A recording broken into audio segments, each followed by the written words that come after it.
Friends, ಎಲ್ಲರೂ ಹೇಗಿದ್ದೀರಾ? ಎಲ್ರಿಗೂ ನಮಸ್ಕಾರ. ಗಾಯತ್ರಿ ಆಚಲ್ ಚಾನಲ್ಗೆ ಸ್ವಾಗತ. ನಾನಿವತ್ತು ಪಾನಿಪುರಿಗೆ ಪೂರಿ ಮಾಡೋ ರೆಸಿಪಿ ತೋರಿಸ್ತಾ ಇದ್ದೀನಿ.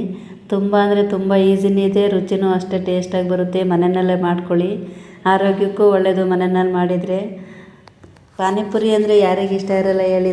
ಚಿಕ್ಕ ಮಕ್ಕಳಿಂದ ದೊಡ್ಡವರೆಗೂ ತುಂಬ ಇಷ್ಟಪಟ್ಟು ತಿಂತಾರೆ. ಅದರಲ್ಲೂ ಚಳಿಗಾಲದಲ್ಲಂತೂ ತುಂಬ ಎಲ್ರಿಗೂ ಇಷ್ಟ ಆಗುತ್ತೆ. ಅದಕ್ಕೂ ಮುಂಚೆ ಯಾರಾದರೂ ನಮ್ಮ ಚಾನಲ್ ಹೊಸ್ದಾಗಿ ನೋಡ್ತಾ ಇರೋರಿದ್ರೆ ಸಬ್ಸ್ಕ್ರೈಬ್ ಮಾಡಿ, ಶೇರ್ ಮಾಡಿ, ಲೈಕ್ ಮಾಡಿ ಫ್ರೆಂಡ್ಸ್.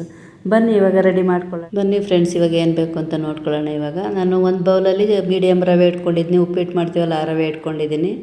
ಒಂದು ಬೌಲ್ ತೊಗೊಂಡಿದ್ದೀನಿ. ಎಣ್ಣೆ ಇಟ್ಕೊಂಡಿದ್ದೀನಿ. ಒಂದು 3 ಸ್ಪೂನು ಮೈದಾ ಇಟ್ಕೊಂಡಿದ್ದೀನಿ. ರುಚಿಗೆ ತಕ್ಕಷ್ಟು ಉಪ್ಪು ಇಟ್ಕೊಂಡಿದ್ದೀನಿ. ಸ್ವಲ್ಪ ಅಡುಗೆ ಸೋಡಾ ಇಟ್ಕೊಂಡಿದ್ದೀನಿ, ಒಂದು ಚಿಟಿಕೆ. ನೋಡಿ, ಇದು 5 ಸಾಮಗ್ರಿ ಇದ್ದರೆ ನಾವು ಆರಾಮಾಗಿ ಪಾನಿಪುರಿ ಮಾಡ್ಕೋಬೋದು. ಆರಾಮಾಗಿ ಮನೇಲೇ ಮಸಾಲೆ ಪುರಿ ಮಾಡ್ಕೋಬೋದು. ತುಂಬ ರುಚಿಯಾಗಿ ಬರುತ್ತೆ. ನೋಡಿ, ನಾನು ಒಂದು ಬೌಲ್ ತಗೊಂಡು ಒಂದು ಬೌಲ್ ಇದು ಇಟ್ಕೊಂಡಿದ್ನಲ್ಲ, ಒಂದು ಬಟ್ಲು ರವೆ ಹಾಕ್ಕೊಳ್ತಾ ಇದ್ದೀನಿ. ಇವಾಗ ಅದಕ್ಕೇ ಮೈದಾ ಇಟ್ಕೊಂಡಿದ್ದೆ, ಒಂದು 3 ಸ್ಪೂನ್ ಹಾಕ್ಕೊಳ್ತಾ ಇದ್ದೀನಿ. ಮೈದಾ ಬೇಡ ಅಂದರೆ ಸ್ಕಿಪ್ ಮಾಡ್ಬೋದು ಬೇಕಾದರೆ. ನಾನು ಸ್ವಲ್ಪನೇ ಹಾಕಿದ್ದೀನಿ ಮೈದಾನ. ಅದಕ್ಕೆ ಚಿಟಿಕೆ ಸೋಡಾ ಹಾಕ್ಕೊಳ್ತಾ ಇದ್ದೀನಿ.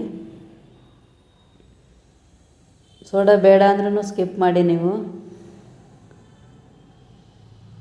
ನೋಡಿ, ಇವಾಗೆಲ್ಲ ಮಿಕ್ಸ್ ಮಾಡ್ಕೊಳ್ಳೋಣ. ಇವಾಗ ಸ್ವಲ್ಪ ಉಪ್ಪು ಹಾಕ್ಕೊಳ್ತೀನಿ ಫಸ್ಟು. ರುಚಿಗೆ ತಕ್ಕಷ್ಟು ಹಾಕ್ಕೊಳ್ಳಿ ಉಪ್ಪು.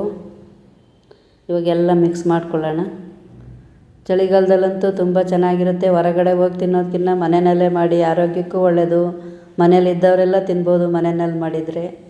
ನೋಡಿ, ಎಲ್ಲ ಮಿಕ್ಸ್ ಮಾಡ್ಕೊಳ್ತಾ ಇದ್ದೀನಿ. ಸ್ವಲ್ಪನೇ ಈಗ ಎಣ್ಣೆ ಹಾಕ್ತಾಯಿದ್ದೀನಿ, 3 ಸ್ಪೂನು. ಈಗ ಎಣ್ಣೆ ರವೆ ಎಲ್ಲ ಹೊಂದ್ಕೋಬೇಕು, ಆ ಥರ ಮಿಕ್ಸ್ ಮಾಡ್ಕೊಳ್ಳಿ ನೀಟಾಗಿ. ಎಲ್ಲ ಕಡೆ ಆಗಬೇಕು ಎಣ್ಣೆ. ಸ್ವಲ್ಪ ನೀರು ಹಾಕೊಂಡು ಕಲಸ್ಕೊಳ್ಳೋಣ. ಇವಾಗ ನೋಡಿ, ರೆಡಿಯಾಗಿದೆ. ನಾನಿವಾಗ ಇದನ್ನು ಒಂದು 1/4 ಗಂಟೆ 20 ನಿಮಿಷ ಅಂತೂ ಇಡ್ತೀನಿ. ಇದನ್ನು 20 ನಿಮಿಷ ಆಗಿದೆ. ಇವಾಗ ನೋಡಿ ಎಷ್ಟು ಸ್ಮೂತಾಗಿ ಬಂದಿದೆ. ಈ ಥರ ರವೆದು ಅಂತ ಗೊತ್ತಾಗಬಾರ್ದು, ಅಲ್ಲಿವರೆಗೂ ಆದ್ಕೊಂಡು ಇಟ್ಕೋಬೇಕು ಇದನ್ನು. ನೋಡಿ, ಈ ಥರ ನಾದಬೇಕು ಇದನ್ನು. ರವೆ ಎಲ್ಲ ಮೆತ್ತಗಾಗಿರುತ್ತೆ, ಸ್ಮೂತಾಗಿರುತ್ತೆ. ಅವಾಗೆಲ್ಲ ಹೊಂದ್ಕೊಳ್ಳುತ್ತೆ ಹಿಟ್ಟೆಲ್ಲ. ನಾನು ಒಂದೊಂದು ಚಪಾತಿ ಕಟ್ ಮಾಡ್ಕೊಳ್ತಾ ಇದ್ದೀನಿ. ಸೇಮ್ ಚಪಾತಿ ಹೇಗೆ ಅರಿತೀರ ಹಾಗೆ ಅರೀರಿ. ತುಂಬ ಪ್ರೆಸ್ ಮಾಡಿ ಅರಿಯೋಕ್ಕೆ ಹೋಗ್ಬೇಡಿ, ಒತ್ತಿ ಮೇಲೇ ಅರಿಬೇಕು. ಇಲ್ಲಾಂದರೆ ಪೂರಿ ಉಬ್ಬಲ್ಲ ಗಟ್ಟಿಯಾಗಿ ಅರಿದ್ರೆ.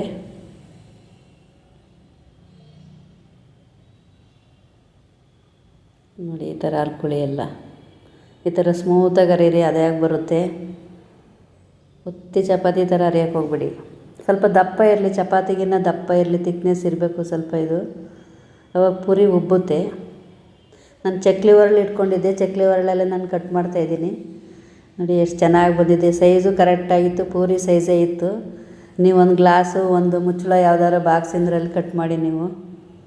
ಇವಾಗ ವೇಸ್ಟೆಲ್ಲ ತೆಕ್ಕೊಳ್ಳೋಣ. ಇವಾಗ ಒಂದು ಬೌಲ್, ಇದಕ್ಕೆ ಒಂದು ಬೌಲ್ ರವೆಗೆ ನನಗೆ 100 ಪೂರಿ ಆಗಿತ್ತು ಇದರಲ್ಲಿ. ನೋಡಿ, ತುಂಬ ಚೆನ್ನಾಗಿ ಬಂದಿದೆ. ತುಂಬ ಹೊತ್ತು ಇಡಕ್ಕೆ ಹೋಗ್ಬೇಡಿ, ಅರ್ದ್ಬಿಟ್ಟು ಸ್ವಲ್ಪ ದಪ್ಪ ಹರ್ಕೊಳ್ಳಿ, ತೆಳು ಮಾಡ್ಕೊಬೇಡಿ. ಉಬ್ಬಲ್ಲ, ದಪ್ಪ ಇದ್ದರೆ ಉಬ್ಬುತ್ತೆ ಚೆನ್ನಾಗಿ. ನಾನು ಎಣ್ಣೆ ಇಟ್ಕೊಂಡಿದ್ದೀನಿ. ನೋಡಿ, ಪೂರಿ ಎಲ್ಲ ಹಾಕ್ತಾಯಿದ್ದೀನಿ. ಎಷ್ಟು ಉಬ್ಬಿ ಬರುತ್ತೆ ನೋಡಿ ಪೂರಿ. ಯಾವ ಪೂರಿ ಉಬ್ಬಲ್ಲ ಅದನ್ನೆಲ್ಲ ನೀವು ಮಸಾಲೆ ಪೂರಿಗೆ ಇಟ್ಕೊಳ್ಳಿ, ಇದನ್ನು ಪಾನಿಪುರಿಗೆ ಇಟ್ಕೊಳ್ಳಿ, ತುಂಬ ಚೆನ್ನಾಗಿ ಬರುತ್ತೆ. ನೀವು ಇದನ್ನು ಈ ಥರ ಮಾಡಿ ಇಟ್ಕೊಂಡು ನೀವು ಸೇವ್ ಮಾಡಿ ಇಟ್ಕೋಬೋದು. ಒಂದು ಕವರಿಗೆ ಹಾಕಿ, ಒಂದು ಬಾಕ್ಸಿಗೆ ಹಾಕಿ ಇಟ್ಕೊಂಡ್ರೆ ಒಂದು 15 ದಿವಸ, ಒಂದು 20 ದಿವಸ ಅಂತೂ ಬರುತ್ತೆ. ಈ ಥರ ಹಪ್ಳದ ಥರ ಈ ಥರ ಮಾಡಿ ಇಟ್ಕೋಬೇಕು.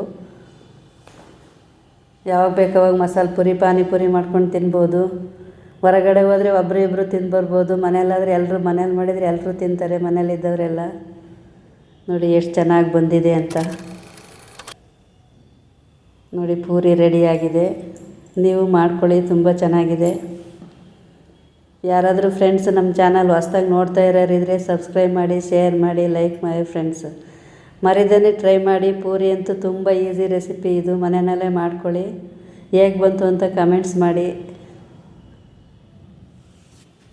ನೋಡಿ ಹೇಗೆ ಕಾಣಿಸ್ತಾ ಇದೆ ಅಂತೆ ಪೂರಿ. ತುಂಬ ಚೆನ್ನಾಗಿದೆ. ನೀವು ಟ್ರೈ ಮಾಡಿ ಮರಿದೇ.